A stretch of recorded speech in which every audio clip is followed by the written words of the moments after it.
أشهد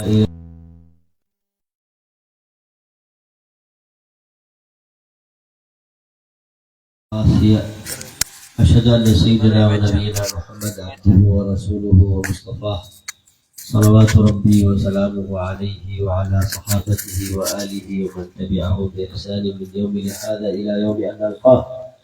أما بعد، السلام عليكم ورحمة الله وبركاته. Waalaikumsalam. Alhamdulillah, beliau Syekh Majid bin Abdullah Al-Alian memulai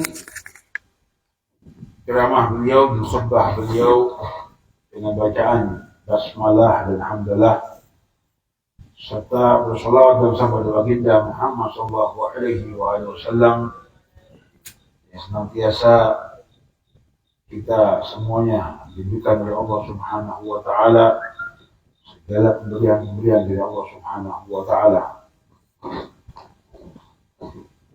في هذه الليلة المباركة، هذه الليلة الطيبة، من غير ميعاد وبصدفة إلهية قضت بها الأقدار، جمعتني وإياكم في هذا المعهد المبارك، معهد رباط الصالحين.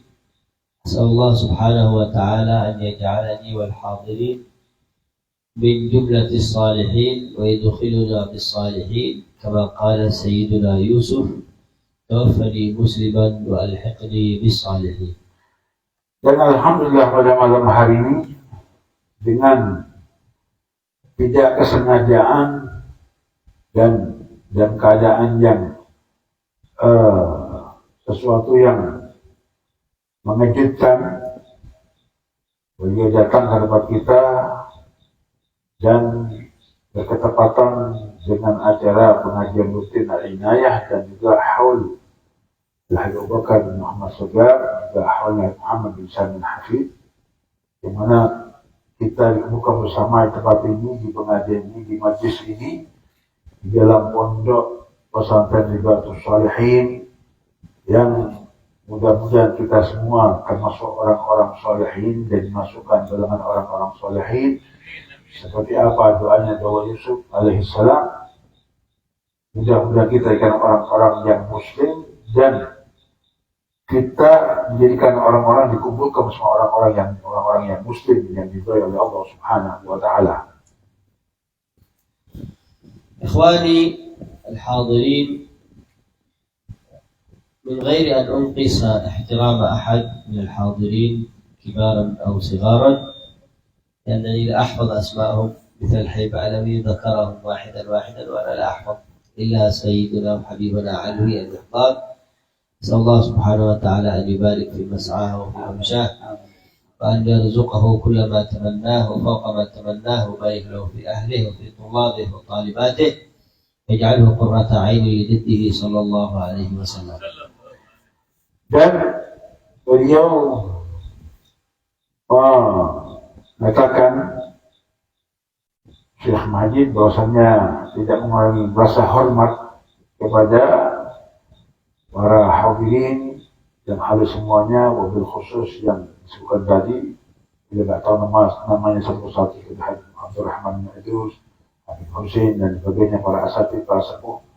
Beliau tidak tahu namanya satu-satu karena belum kenal akrab, nasihat, tidak mengurangi rasa hormat.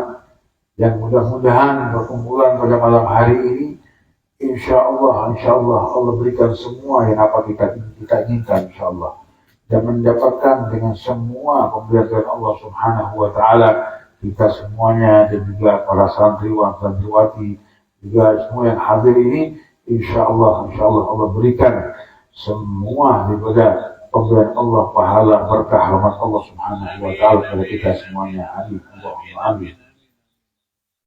إخواني وأخواتي الحاضرين والحاضرات، كان يقول شيخنا الحبيب أبو بكر بن علي المشهور العدني حفظه الله وأطال في عمره أن هذا الدين مناسبات، بمعنى قوله سبحانه وتعالى: وذكرهم بأيام الله.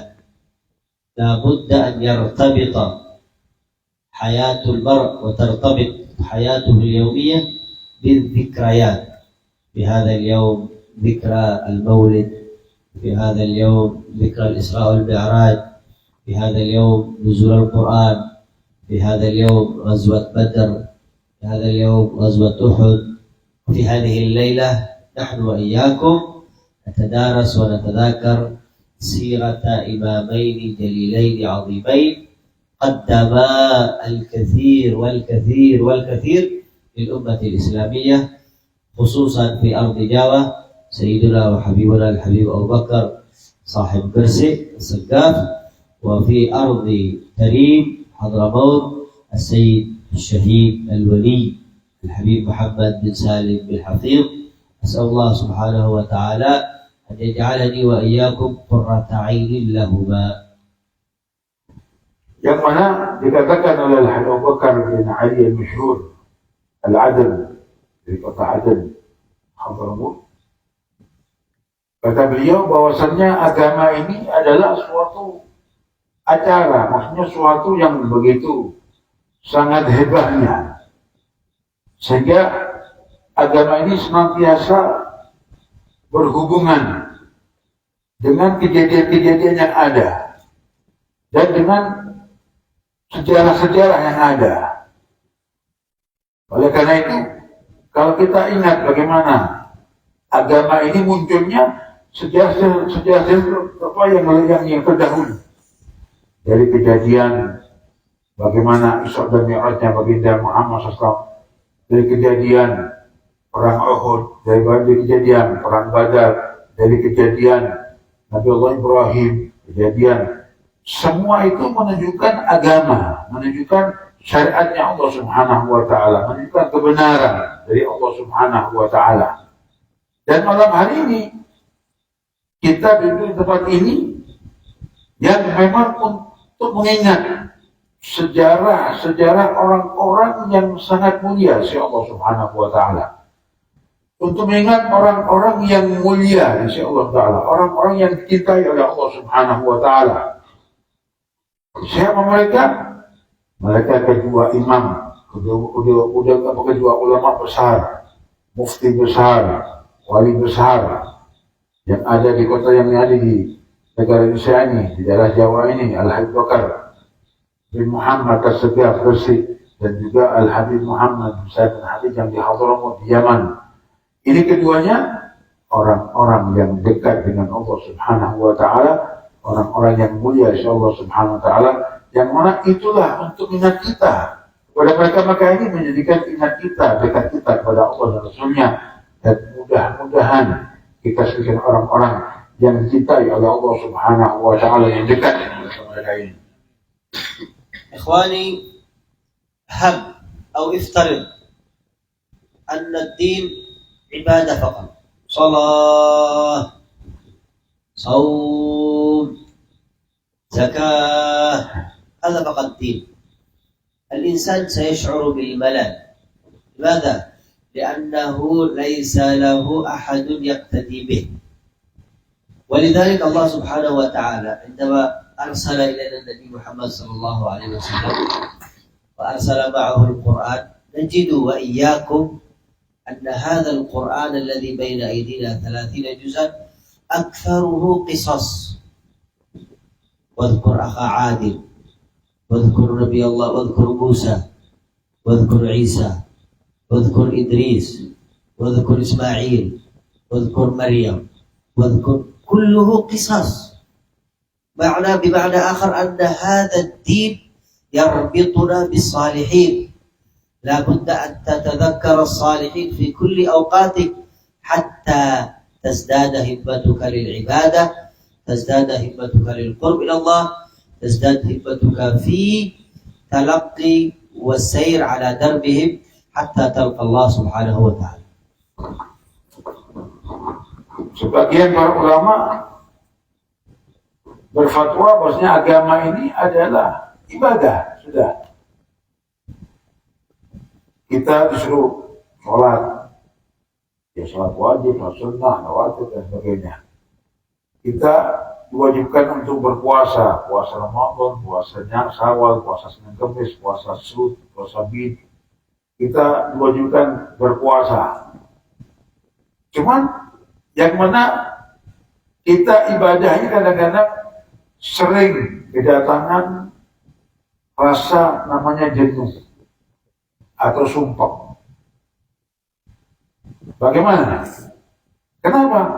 Karena setiap orang ini tidak akan semuanya ini akan beribadah. Maksudnya senang dengan ibadah. Senang dengan sholat, senang dengan puasa, senang dengan zakat. Mereka mengerjakannya, ya kata bangsa karena wajib aja, kalau nggak wajib nggak ada senang-senang. Al-Quranul Karim 30 juz yang Allah kirimkan kepada umatnya baginda Muhammad SAW. Sampai lihat, Allah memberikan variasi di dalam syariat itu. Karena agama ini ibadah. Cuman Allah turunkan Al-Quran 30 juz ini kepada kita Muhammad untuk umat-umatnya baginda Muhammad SAW. Di situ penuh variasi. Apa? Banyak di situ di Al-Quran ini yang 30 juz ini menceritakan daripada cerita-cerita orang-orang dahulu. Cerita-cerita sejarah-sejarah para anbiya, para rasul dahulu, para orang-orang soleh. Bagaimana Nabi Allah Ibrahim, bagaimana Nabi Allah Musa, bagaimana Nabi Allah Idris, ceritanya satu persatu. Bagaimana Nabi Allah Isa, bagaimana Sayyidah Maryam, dan bagaimana kejadian orang-orang soleh terdahulu. Di situ dinyatakan bagaimana kisah-kisahnya mereka orang-orang soleh ini. Lihat, Allah berikan variasi supaya nggak jenuh. Karena memang sifatnya agama syariat jenuh. Bukan semua orang akan beribadah dengan sukarela, dengan senang hati. Oleh karena itu, apa maksudnya itu? Allah menjadikan Al-Quran 30 juz ini yang banyak ceritanya, kisah-kisahnya, supaya kita ini semuanya senantiasa murabatah, hubungan dengan orang-orang soleh. Sehingga kita juga akan mengikuti orang-orang soleh. Kita akan berdoa kepada orang-orang soleh. Dan juga sebagai figur kita, orang-orang soleh ini yang menjadikan kita semuanya ini akan dekatnya dengan Allah Subhanahu wa Ta'ala dikarenakan orang-orang soleh. ونحن وإياكم في هذه الليلة نقتدي بالقرآن نقص على أنفسنا وعلى مسامعنا وعلى الحاضرين وعلى المشاهدين قصص الصالحين حتى نقتدي ونتأسى بهم. نسأل الله سبحانه وتعالى أن يجعل في ذلك نفعا لنا وله. Yang mana kita memang ikuti dengan Al-Quran tersebut. Al-Quran kita bagaimana orang-orang soleh itu, orang-orang dekat dengan Allah Ta'ala, orang-orang yang dicintai oleh Allah Subhanahu wa Ta'ala. Supaya kita juga bisa ikuti mereka, bisa kita berpedoman dengan mereka, orang-orang soleh ini. Supaya kita juga supaya dekat dengan mereka, orang-orang soleh ini, sehingga kita pun ikuti jejaknya mereka, orang-orang soleh ini. الحبيب محمد بن سالم بن حفيظ الذي قربه لهذه الدعوة والذي بذله لهذه الدعوة ليس قليلا، قرب روحه خالصة لله تعالى حتى توفي شهيدا من أجل إحياء كلمة الإسلام وكلمة التوحيد حتى يبقى العلم منصوب الراية في حضرموت. Al-Habib Muhammad bin Salim Al-Hafidh yang kita khawali malam hari ini, beliau adalah orang tua daripada guru mulia kita, Syekh Muhammad bin Salim Al-Hafidh, juga orang tua Al-Habib Ali Masyhur Muhammad bin Salim Al-Hafidh. Beliau ini waktu-waktunya habis untuk dakwahnya di Allah Subhanahu wa Ta'ala. Bukan cuma sekali, 2 kali, 3 kali, 10 kali. Beliau habiskan semua waktunya, bahkan rohnya beliau ini berdakwah. Zahir wal batin, jasad dan ruh, itu semuanya untuk dakwanya kepada Allah Subhanahu wa Ta'ala. Apa? Beliau dari inginnya untuk mendapatkan ridhonya Allah Subhanahu wa Ta'ala, ingin mendapatkan kehidupan yang sangat tinggi di Allah Subhanahu wa Ta'ala, sampai-sampai beliau pun meninggalnya dalam keadaan dakwah Allah, meninggal syahid, meninggal yang sangat mulia di sisi Allah Subhanahu wa Ta'ala. في أيامه اختار أكثر العلماء السكوت واختار بعضهم الهجرة وترك الديار، ولكنه رضي الله تعالى عنه وأرضاه لم يختر لا هذا ولا ذاك، بل اختار البقاء في البلد وإحياء كلمة الله سبحانه وتعالى.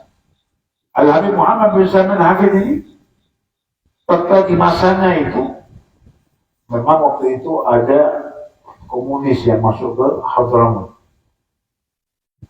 Dakwahnya para ulama di masa itu, di zaman itu ketika kedatangan komunis ini, bermacam-macam dakwahnya. Ada yang dakwahnya pemilih diam, karena komunis di waktu itu sangat kejam. Komunisnya dari mana namanya Uni Soviet ya. Kalau kita kan ini dari Uni Soviet. Ini sangat kejam, sangat membunuh, bahkan sangat keji, beringas. Sehingga sebagai ulama kita di sana tadi di Hadramaut ada yang mulai dakwahnya dengan diam, ada dakwahnya dengan hijrah keluar dari kota Hadramaut, dari kota Tarim atau daerah Hadramaut. Sedangkan bila Habib Muhammad bin Salman Hafid dakwahnya tetap, beliau nggak keluar hijrah dari kota Tarim atau Hadramaut, dan beliau tetap dakwanya berjalan.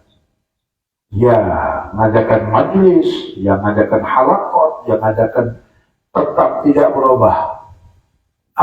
Dari semangatnya, dan tidak ada satu pun yang takuti oleh beliau. في أيامه نتذكر كان طلاب العلم إذا أرادوا أن يذهبوا للتعليم يضعون الكتب يضعونها تحت الثياب، الطاقية يخلعها يضعها في جيبه، يمشي في الطريق كأنه رجل من العوام، فإذا دخل بيت شيخه لبس الطاقية وأخرج كتابه من أجل أن يتعلم.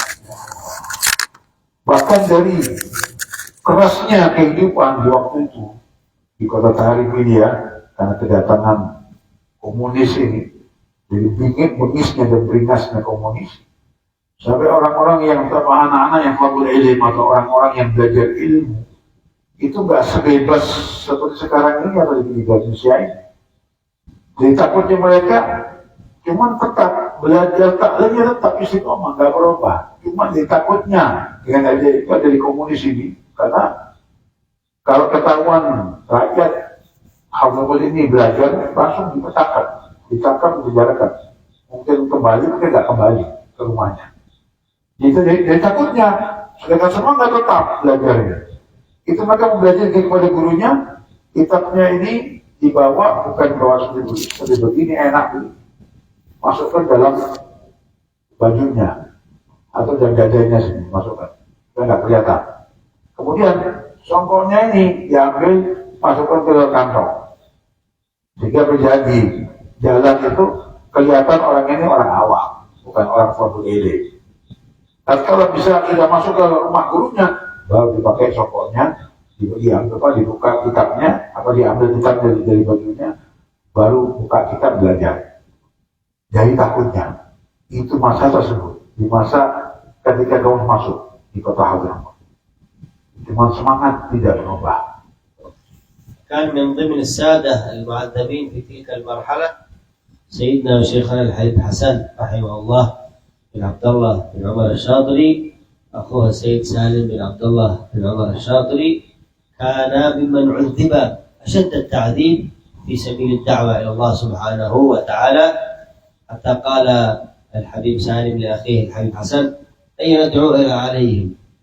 ندعو على من يعذبنا. فقال الحبيب حسن: لا يا سالم، اصبر فإن جدك قد أوذي بأكثر وصبر. Katanya di antaranya para ulama Habab yang mendapatkan azab atau siksaan orang-orang komunis di masa itu, di antaranya Al-Habib Hasan bin Abdullah bin Umar Asy-Syatili, kakak Ibnu Habib Salim bin Abdullah bin Umar Asy-Syatili. Yang mana Habib Hasan ini termasuk ulama yang mendapatkan kerasnya siksaan dari orang komunis ini, sehingga melihat kakaknya ini begitu mendapatkan penganiayaan yang keras, Habib Salim tidak kuat, sehingga mengatakan kepada Habib Hasan kakaknya, wahai kakakku, kita doakan aja mereka ini supaya bukan azabnya Allah dihancurkan oleh Allah juga. Hancur lebur kamu bisa dimatikan juga. Apa kata Hasan? Dengan sifat bijaknya, dengan sifat yang sangat lemah lembutnya, kata beliau, wahai Salim, enggak Salim, kita mesti mendapatkan siksa ini mesti biasa. Kalau kita lihat bagaimana datuk kita dahulu, apalagi baginda Muhammad SAW, yang mendapatkan siksaan lebih keras lagi dan lebih menakutkan lagi, dan kita nggak ada apa-apanya, dan kita nggak diperintah untuk mendoakan mereka-mereka yang menganiaya kita untuk dihancurkan. هؤلاء الصالحون وهؤلاء العلماء الذين قدموا أرواحهم في سبيل الله من أجل الدعوة وضعوها وأوصلوها إلينا وإليكم هنية مرية سالمة على صحن من ذهب. فنحن وإياكم مهمتنا أن نحافظ على هذه التركة، أن نحافظ على هذا الإرث الأبوي النبوي وننشره بين الناس حتى تستمر هذه الدعوة التي أتى بها سيد الناس صلى الله عليه وسلم إلى أن يقضي الله أمرا كان مفعولا. Yang mana para datuk kita, para ulama kita yang terdahulu, mereka sudah membawakan kita, memberikan kepada kita dengan susah payah, dengan setengah mati dakwah ini kepada kita, sehingga diberikan kepada kita seperti emas sudah nikmat, sudah enak. Yang mana ini adalah suatu warisan dari beliau baginda Muhammad SAW yang disampaikan kepada kita ini sudah enak. Mereka para dahulu kita, orang dahulu, para ulama dahulu menyampaikan kepada kita dengan setengah mati, dengan susah payah. Apalagi ya Allah sudah didatangkan komunis yang banyak sekali para ulama kita, habaib kita, guru-guru kita yang dibunuh, disiksa, dianiaya, dihancurkan oleh mereka. Sampai kepada kita, yang mana kewajiban kita yang sudah sampai kepada kita dengan mudah, dengan gampang, dengan enak, tinggal nyampaikan lagi kepada kita. Kita nimanya sudah dengan enak, dengan aman, dengan tenang, nggak bingung, nggak takut, nggak was-was, nggak. Nah sekarang kewajiban kita tatkala menerima ibadah dakwanya para datuk kita, orang-orang dahulu, para ulama kita dahulu ini, kita yang sekarang ini menjaganya dakwah ini, meneruskan perjuangannya mereka ini. Dengan apa ya? Ilmu-ilmu mereka, ibadah-ibadah mereka, suri tauladan mereka, kebiasaan mereka, kita teruskan, kita jaga, dan kita pegang betul-betul untuk sampai kepada yang kita oleh Allah Subhanahu wa Ta'ala sampai yaumul kiamat. Ini kewajiban kita kepada apa yang dibawa oleh para datuk kita, orang-orang dahulu, orang-orang saleh. أنتم إخواني الطلاب في هذا المعهد أكبر دليل يخرج منكم على أنكم تريدون مواصلة الجهد الأبوي النبوي. أكبر دليل على ذلك حفاظكم ومحافظتكم على دروسكم والاهتمام بالدروس، خصوصا منها الحفظ. تحفظون الذي يجب حفظه وتفهمون الذي يجب فهمه وتؤدون كل درس في وقته، تحافظون على أوقاتكم، لا تستغلوها ولا تضيعوا الفرصة. كل أوقاتكم في هذا المعهد تستغلونها وتنتهزون الفرصة فيها من أجل التعلم وزيادة العلم حتى يأتي يوم التخرج أو يوم الخروج من هذا المعهد وقد أخذتم حظا واسعا كبيرا وعاليا من العلوم الشرعية التي بها تبدأون حياتكم العلمية. لا تظن أنه إذا تخرجت من هذا المعهد قد انتهيت من العلم، فهذا من أكبر الأخطاء التي يقع فيها طالب العلم. Terutama pada kalian para santriwan-santriwati ini, untuk menjaga dakwahnya mereka, orang-orang dahulu yang sudah menyampaikan kepada kita dengan susah payah. Bagaimana menjaganya?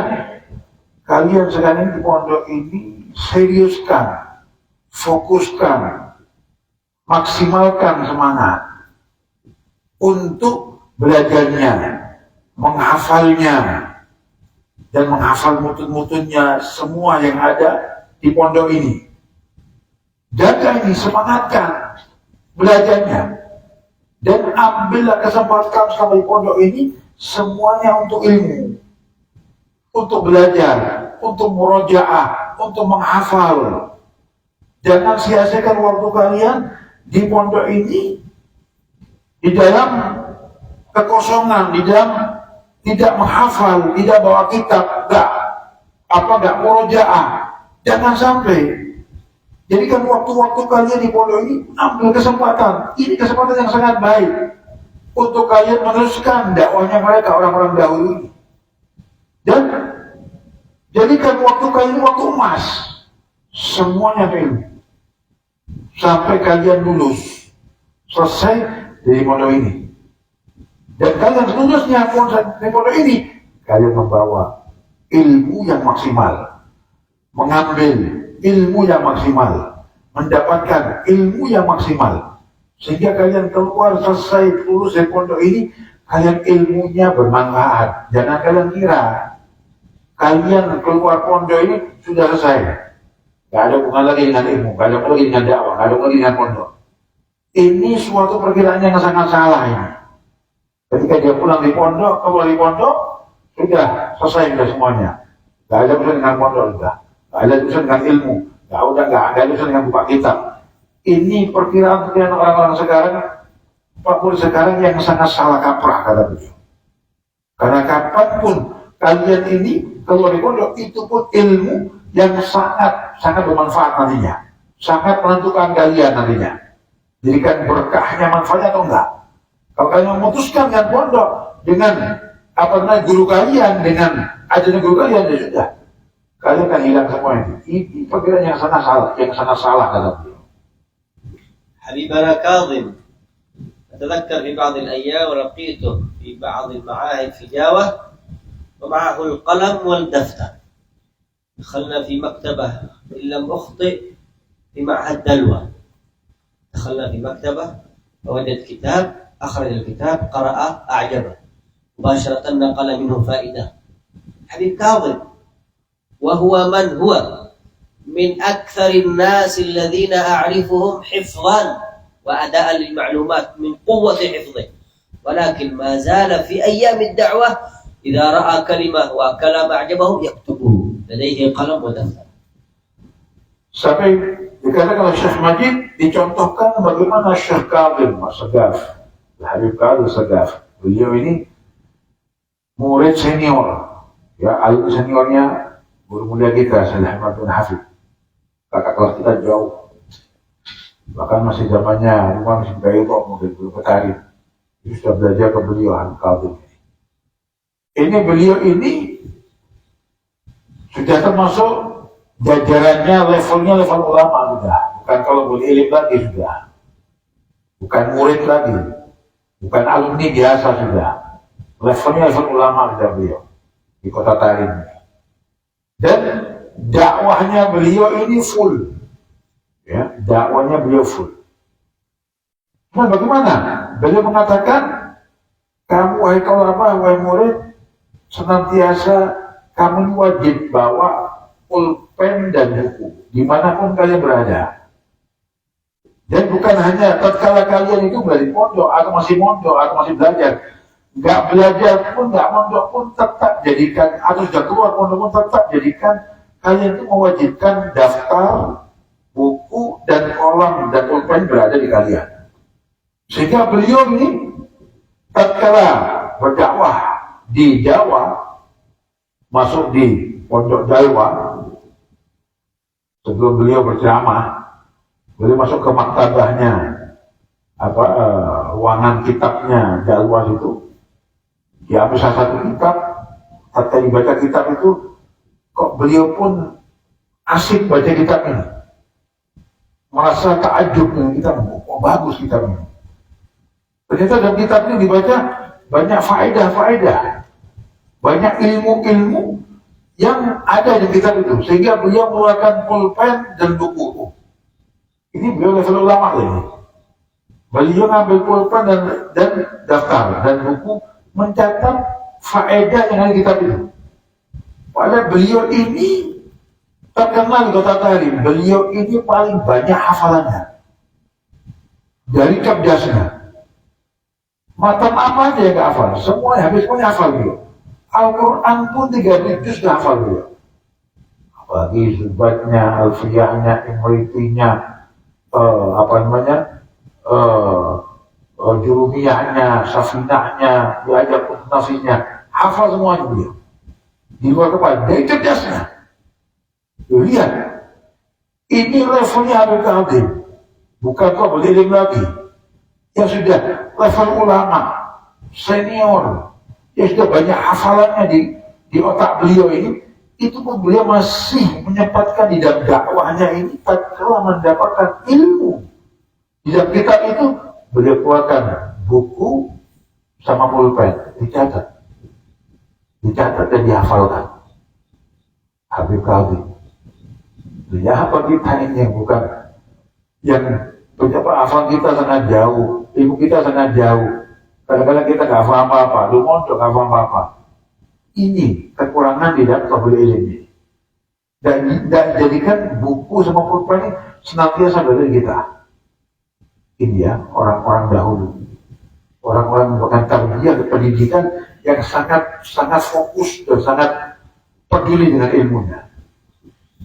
ما شاء الله طولنا عليكم العفو سامحونا. نختم بكلمة جميلة. طلب العلم قد يظن البعض أنه ليس فيه رزق. بني آدم الإنسان يحب المال. كلنا نحب المال، لا أحد لا يريد المال. وكثير من طلاب العلم يفكرون أو يأتي إلى أفكارهم هذه الوسوسة. وأنت في المعهد دائما تطلب العلم دائما، من أين ستأتيك الأموال؟ اسمع إلى كلام الحبيب عبد الله بن علوي الحداد. سئل الحبيب عبد الله بن علوي الحداد، جاءه رجل يسأله عن شيء، قال له يا حبيب الديون كثيرة وقلة اليد قصيرة، ما عندي أموال، ماذا أفعل؟ فقال له الحبيب عبد الله بن علوي الحداد، احمل الكتاب واطلب العلم. إذا فعلت ذلك سيقضي الله دينك وتكثر أموالك، وهذا الواقع. Beliau mengatakan Syekh Majid, ini penyakitnya apa boleh deh? Anda mau kita ini penyakitnya apa boleh deh? Penyakitnya murid santri. Apa? Anak-anak yang mondok ini pasti pikirannya ini duit. Ya, takut tak bisa kerja, takut tak bisa duit. Loh, kita manusia, kita mungkin saya katakan pasti cinta duit, cinta bata. Kita semua hati ini kita semuanya nggak ada nggak mau duit, semua mau duit. Apalagi saya, lebih mau lagi, mau bangun nggak ada selesai ini. Pagar belum selesai lagi. Ini pasti ada di situ, dan kita semua cinta dengan itu. Loh, ini penyakitnya santri ini. Waduh, saya kalau mau di pondok ini, saya mau kerja apa? Gak ada duitnya saya ini. Sebabnya saya yang keluar di pondok ini, pikirnya, ala aku. Titel nanti, apa aku. Yang titel nganggur juga. Ini penyakitnya anak pondok ini. Kalau mandi pondok dia apa, kerja apa nih, mau apa nih, gimana nih, ya apa nih, gak bisa bantu orang tua nih, ada, ya apa. Aduh, wah. Yang mukul masih ukur yang umur kecil, ala arwah. Jadi kuli, ada rasa kaki. Lihat ya, ini penyakitnya anak pondok. Dan terjadi di zamannya Abdullah bin Alawi Al-Haddad Sahab Ratib. Ingatkan ini, ingat kiri ya. Keluar ala arwah. Lihat ya. Tatkala seorang laki-laki datang ke Habib Abdullah bin Alawi bin Muhammad Al-Haddad Sahab Ratib, datang mengadu. Habib, gimana saya ini? Saya ini banyak utang, kerja gak ada kerjaan, yang beri saya sedikit. Saya sendiri bingung mau kerja apa. Ini gimana solusinya untuk bisa berharta banyak bagaimana? Apa kata Abdullah bin Ali al-Haddad Sahabat? Jawabannya simpel. Bukan mengarahkan kamu sekolah formal dari TK, SD, SMP, SMK, kuliah S1, S2, S3, S Mega Bendung, S campur. Nah, terus nanti kamu ngelamar. Gak ngomong gitu, Abdullah al-Haddad tak ngomong gitu. Apa? Dia mengatakan kamu ingin harta, ingin sugih, ingin baru kamu selesai. Ya betul, Abdullah al-Haddad. Sudah, kamu sekarang ambil kitab, belajar kitab, datang ke guru-guru belajar dari ini. Di situ akan dapat harta, di situ akan dapat rezeki, di situ kamu utang kamu lunas. Loh, secara akal nggak ada hubungannya, harta, utang, yang kitab nggak ada hubungannya. Apa? Di situ itu menjadikan berkahnya harta, berkahnya rezeki, berkahnya utang selesai semuanya. Dan itu terjadi. Bukan katanya, bukan cuma arahan, bukan cuma omongan, terjadi. Berapa banyak ada ulama kita, solehin kita, orang-orang yang cari ilmu ini, subhanallah, rezekinya dimudahkan Allah, digampangkan oleh Allah. Jangan takut. Ini penyakitnya ya, penyakitnya santri ini, bingung. Ya kenapa? Kadang-kadang santri ini imannya kurang kepada Allah. Kalau rezeki dari Allah, kurang keyakinannya. Rezeki dari Allah kurang percayanya. Loh, hati-hati. Kan yang ada bahwa kita cari ilmu. Sudah, semua solusi ada di situ. الحبيب عبد الله بن علي محمد الحداد لم يأخذ هذا الكلام من أي مكان، يعني لم يأتي به من تلقاء نفسه، بل استند فيه إلى قول الإمام الحبر الضرغام الأسد الهمام باب مدينة العلم سيدنا علي بن أبي طالب عندما قال: من أراد الدنيا فعليه بالعلم، ومن أراد الآخرة فعليه بالعلم، من أرادهما معا فعليه بالعلم، فالعلم مفتاح لكل شيء. Jadi Abdullah bin Ali al-Haddad Sahabat, beliau mengatakan begitu, memberikan solusi begitu. Sudah ambil kitab, belajar ilmu, sudah semua solusi ada. Beliau mengatakan itu bukan karena dari pikiran beliau atau itu dari omongan beliau, bukan. Beliau ini beristimbatkan perkataannya Al-Imam Sayyidina Ali bin Abi Thalib radhiyallahu anhu arba, berpedoman daripada kalamnya beliau ini, kalamnya Sayyidina Ali bin Abi Thalib ini, dan kalamnya para aulia, para solihin ini nggak akan bohong, apalagi kalamnya sahabat, apalagi kalamnya mantunya baginda Muhammad yang sayang kita oleh Rasulullah. Bahkan beliau sebagai Madinatul Babuha, pintunya kota ilmu beliau ini. Apa kata beliau Ali? Mengatakan Sayyidina Ali, wahai para sahabat, para manusia, barang siapa yang ingin kan itu dunia yang dimudahkan, fa'alaika bil ilm, kamu carilah ilmu. Kalau ingin dunia kamu dimudahkan, disugihkan, dilancarkan. Dan yang kedua, barang siapa yang ingin akhiratnya pun juga dilancarkan, dimudahkan, sehingga masuk surga dengan mudah, fa'alaika bil ilm, kamu juga cari ilmu. Dan barang siapa yang ketiga, kalian ingin dunia dan ingin akhirat supaya mudah semuanya, dunianya makmur, sugih regi, akhiratnya makmur, surga bidul hisab. Apa? Kalian carilah ilmu. Itu solusi fid dunya wal barzakh wal akhirat. Ilmu.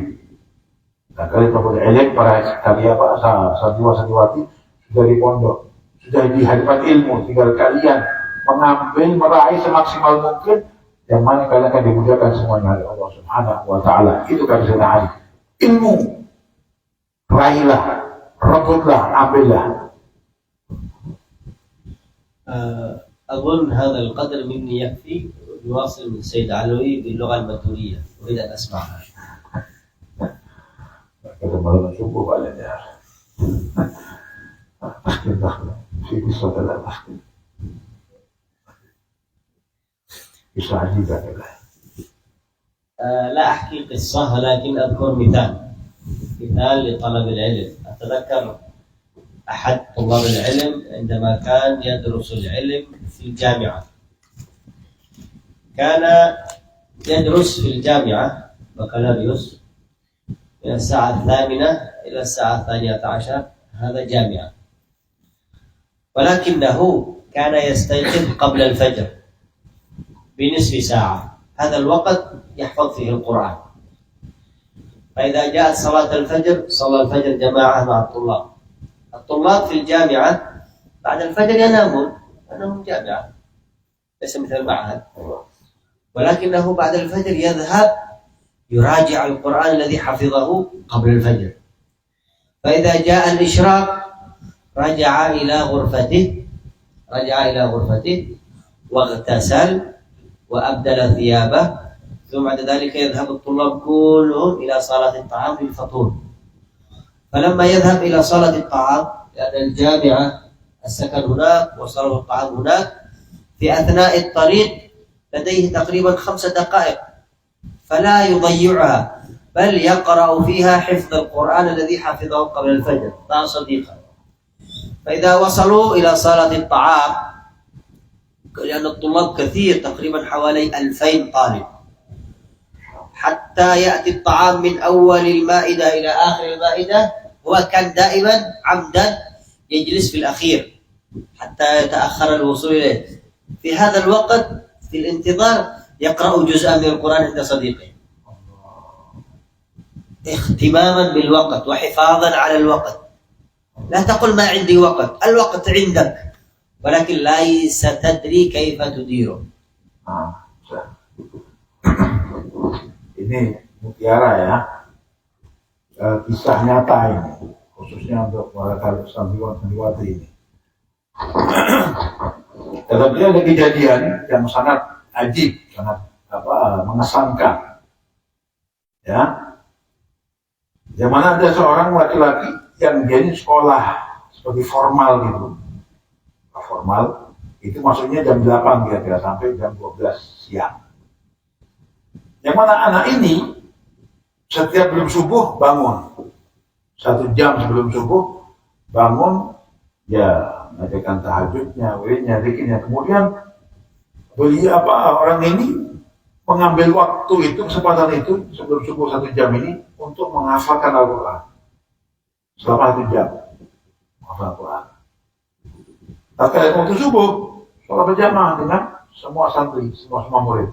Nah, muridnya di jamiah ini sebanyak 2000 orang. Waduh, Masya Allah ya. Jamiah ini jumlah orang santrinya 2000. Subuh, sholat mereka bersama. Selesai subuh, wirid, zikir, tadarus, semuanya sampai isya. Setelah isya, sholat isya duha, yang mana mereka semua santri tidur. Karena sekolah jamiah ini, sekolahnya nanti jam 8 nanti formal ini. Kalau pondok kan enggak, subuh sudah ta'lim sampai isya sampai 2. Kalau jamiah jam 8 baru sekolah. Jadi waktu setelah isya ini 2 jam kira-kira ini waktu ini tidur anak mereka. Anaknya enggak tidur. Apa? Diambil kesempatan ini untuk murojaah, mengulangi hafalannya tatkala di waktu sebelum subuh ini. Diulang-ulang lagi hafalannya. Sampai waktunya makan pagi sarapan. Jadi sebelum belajar di jamiah ini jam 8 sarapan dulu. Tuh, itu pun masih diambil kesempatan oleh si anak ini. Dari tempatnya asrama ke tempatnya satu to'am, ke tempatnya makan ini. Kalau kita dapur umum belakang itu. Jadi asrama ke dapur umum itu memerlukan waktu 5 menit. Itu pun waktu 5 menit ini sampai berjalan di asrama sampai ke dapur umum ini untuk mengulangi hafalan. Yang ketika menghafalkan waktu subuh itu, sebelum subuh itu 1 jam. Kemudian tatkala makan kan antri. Jadi makanya antri 2000 orang. Anak ini mengambil keantrian yang paling terakhir. Jadi anak yang ke 2000. Wah, ini berwaktu kan? Ngambil waktu mungkin bisa berapa jam, 2 menit bisa ini. Loh, waktu antri itu dia ini untuk mengambil makanan ini, itu dia waktu menggunakan waktunya mengambil kesempatan untuk mengulangi hafalan lagi yang waktu sebelum subuh. Juga mengaji 1 juz, belum nyampe. Waktu pas gini dia pas selesai 1 juz. Makanya kata Syekh Muhammad Majid, jangan sampai mengatakan gak ada waktu untuk belajar, sibuk, sudah habis waktu untuk untuk sekolah, untuk belajar, untuk ini, gak ada waktu untuk murojaah, sudah habis waktunya. Kita full di sini. Ini pembohong ini. Waktu itu ada, waktu kalian ada. Kalau kalian mencari-cari waktu kosong, waktu salat, salat kosong, banyak. Loh, kalian kadang-kadang ya masuk kamar mandi, kita berdiri hajat, kita berdiri besar, itu ada waktu kosong gitu, betul enggak? Ada waktu kosong itu oleh para ulama untuk mengulangi hafalan, sama gondah aja, sama buang air, sama menghafal. Itu kadang-kadang kita bisa sengaja kadang-kadang. Pas mulus kita sengaja bisa ya. Seberapa jam, 20 menit. Tuh, waktu itu ada kan sama dia. Bukan nggak ada. Jangan kalian mengatakan nggak ada. Ada waktu itu. Cuma kalian sendiri nggak mau. بعد ذلك يرجعون من صالة الطعام إلى الفصول 4 ساعات، كل ساعة درس، محاضرة في الجامعة يسموها محاضرة. المحاضرة الأولى الساعة 9، المحاضرة الثانية الساعة 10، الساعة 11 إلى الساعة 12. بين كل محاضرتين يوجد 5 دقائق استراحة. هذا الطالب طبعا هو عنده صديق، هذا أهم شيء في طالب العلم. إذا تريد عندك حماسة وهمة أن تختار الصديق المناسب، هذا مهم جدا. عنده صديق ما بين الحصتين عندما يخرج الأستاذ، كل الطلاب الذي يضحك، الذي يتمدد، الذي ينام، هما لا، هذا يقرأ عند هذا قليل القرآن، وهذا يقرأ عند هذا قليل القرآن، هكذا في كل حصة. وكلما تأخر المدرس في الحصة الثانية الطلاب الآخرين يفرحون. لماذا؟ لأنهم في درس. هؤلاء الطالبين يفرحون. لماذا؟ لأنه لديهم فرصة لقراءة القرآن بالحفظ. نعم. Bahkan kemudian kata beliau, tatkala sudah makan selesai, dari dapur umum ini menuju ke kelas, ini perlu waktu lagi berapa? 10 menit kira-kira waktunya. Dia sampai berjalan dari dapur umum ke kelasnya, itu mengulangi lagi hafalannya selama waktu berjalan ini. Ya, waktu itu ada. Kata mana Syekh? نوم بس. ده ما في استاد نوم. بسبب الرز، بطل الرز. بعدين هو قال على نوم. شوف وجه هذا. والله كمل bantal وكمل bulik. Wajhum hada. Kemudian taklimnya, belajarnya, sekolahnya mulai jam 8 sampai jam 12 itu setiap 1 jam ganti guru.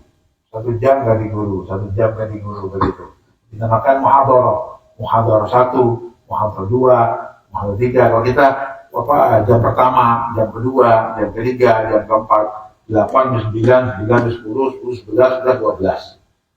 Itu ketika pergantian waktu dari jam 1 yang jam kedua, itu ustadznya akan keluar, ganti guru yang baru yang jam kedua. Ketika pergantian guru ini ada waktu itu al-islah. Itu untuk menghafal atau mengulangi Al-Quran. Ini kata Syekh Majid. Ya, ingat-ingat. Di situ perlu teman, ya.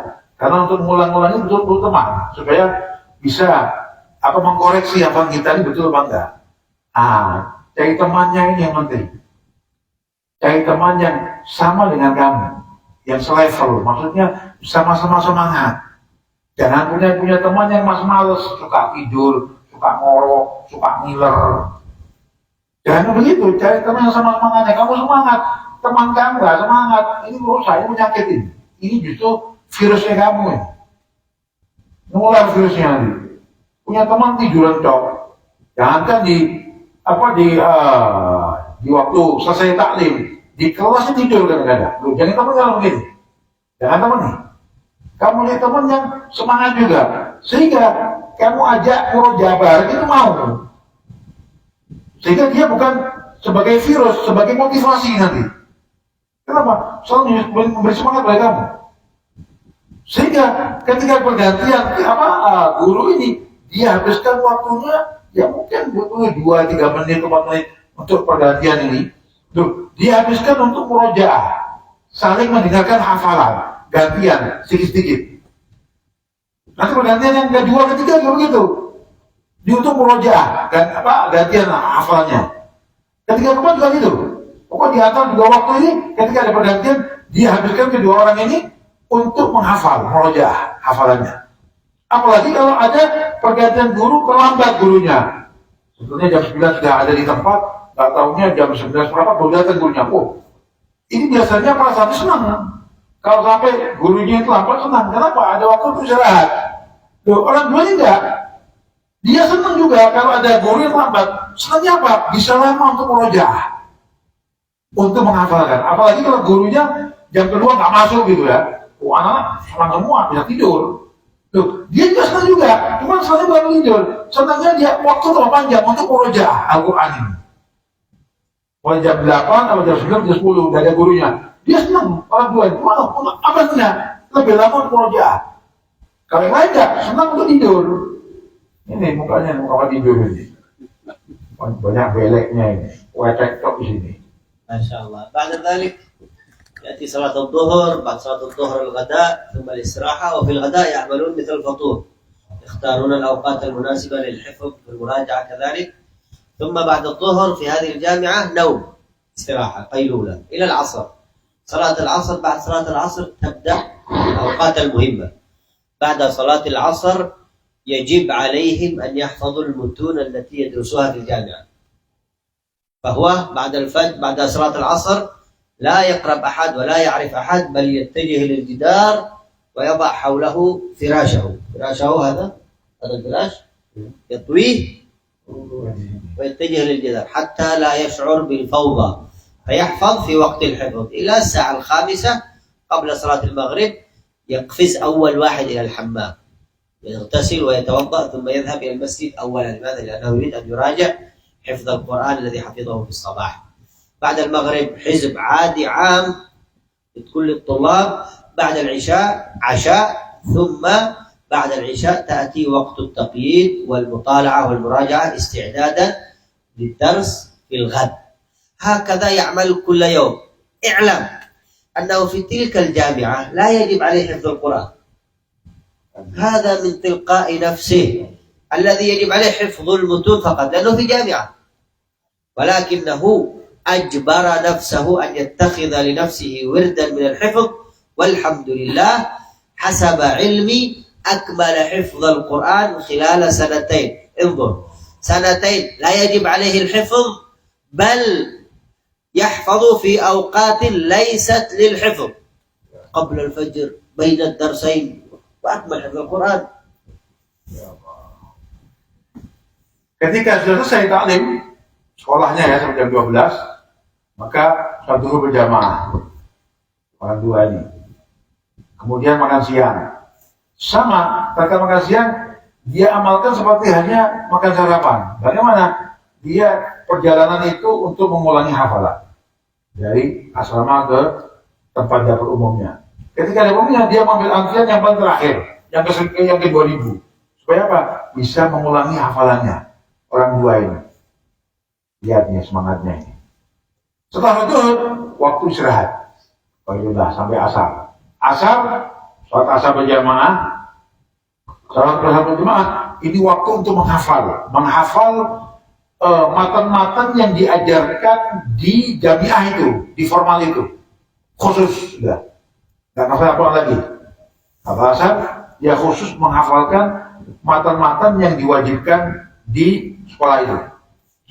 Dia caranya bagaimana supaya nggak terpengaruh orang lain. Dia menghadap tembok. Setelah asar selesai, dia menghadap tembok dan ditutupi sekelilingnya pakai kasur, kayak kasur sapon gitu.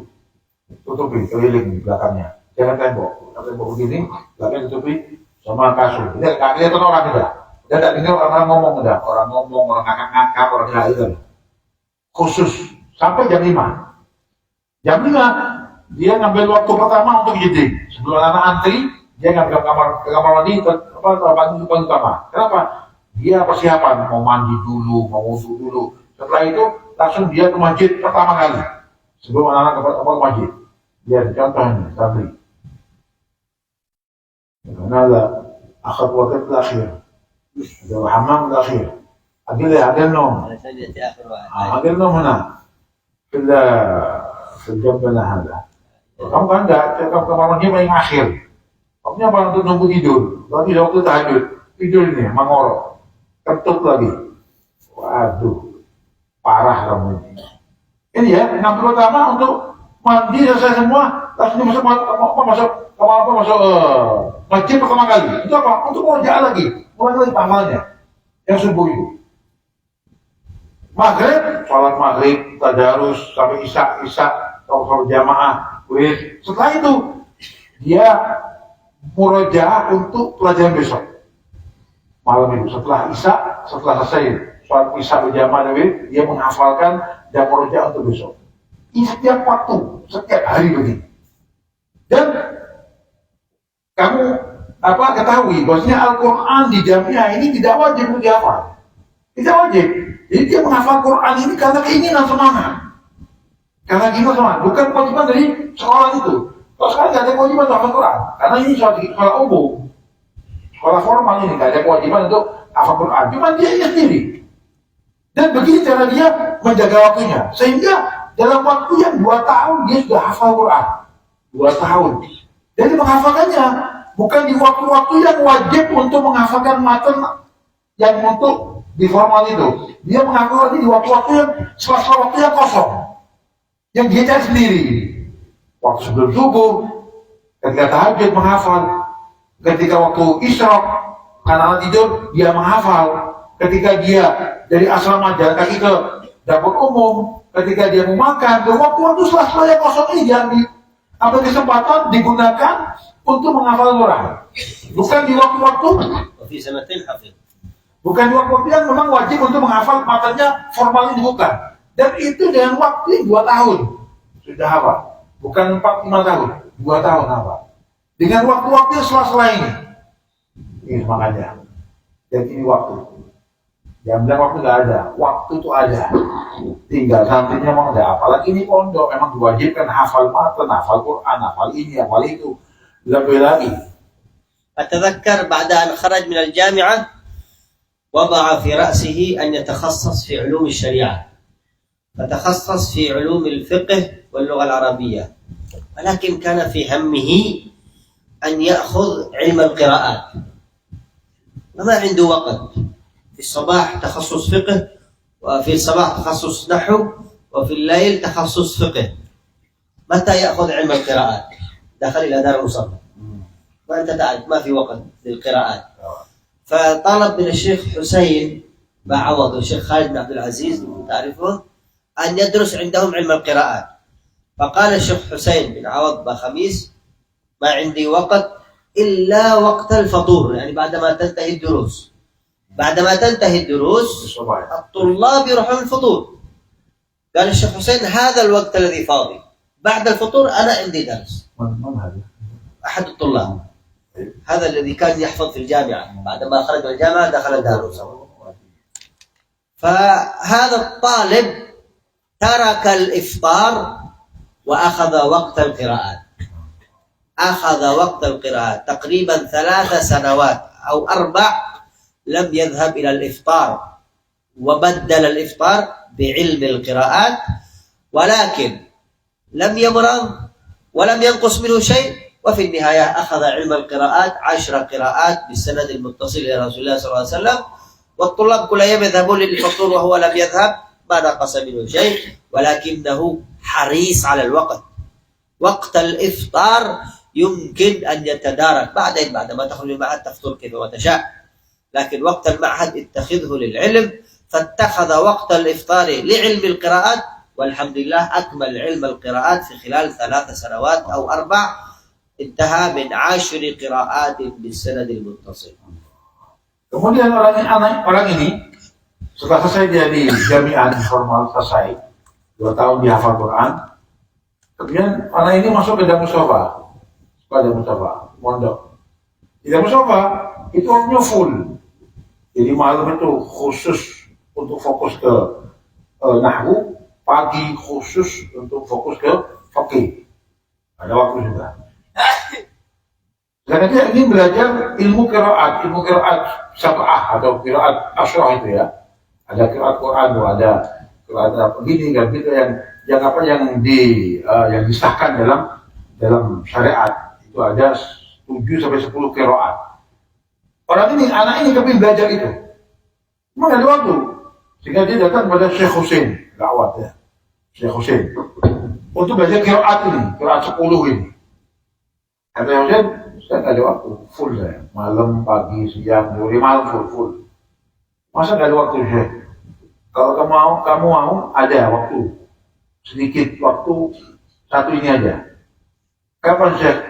Ya waktu selesai taklim. Nah, taklim di Darmussafa itu mulai jam subuh, subuh taklim, kemudian duha 1, sama sini. Duha 1, 2, 3, sampai jam 9. Jam 9 selesai. Jam selesai itu, mereka santri semua futur, sarapan. Setelah sarapan, istirahat, masih ada kewajiban yang lain. Maka kata si saya ini, saya ada waktu ketika selesai taklim, ya jam 9 itu. Apa ini lakukan anak ini? Ya sudah, saya mau. Sehingga anak ini meninggalkan futur, meninggalkan sarapan pagi, nggak sarapan. Di jam 9 kok sarapan nggak sarapan, nggak ada berjatah, biar ada berjatah. Yang penting ilmunya. Lihat semangatnya untuk menggunakan waktu sebaik mungkin untuk ilmu.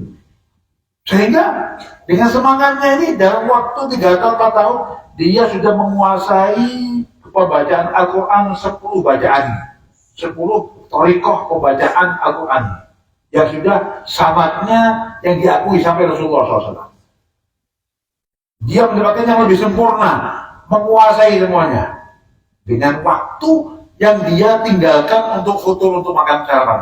Dan dia selama 3 tahun itu meninggalkan sarapan, nggak sakit, dia nggak kurang berat badannya, nggak kurus, nggak kekurangan makan, nggak kurang gizi, gering-gering sakit-sakitan gitu, enggak, tetap sehat, tetap semangat. Ini dia ambil waktu-waktu yang digunakan yang sebaik-baik mungkin.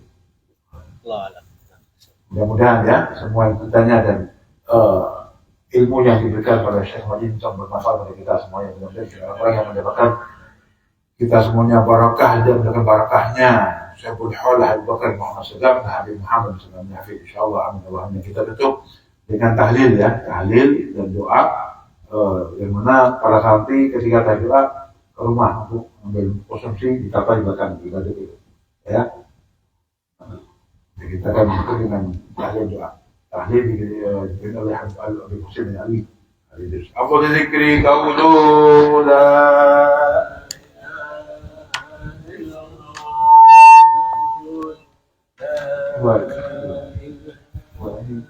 ilaha illallah la ilaha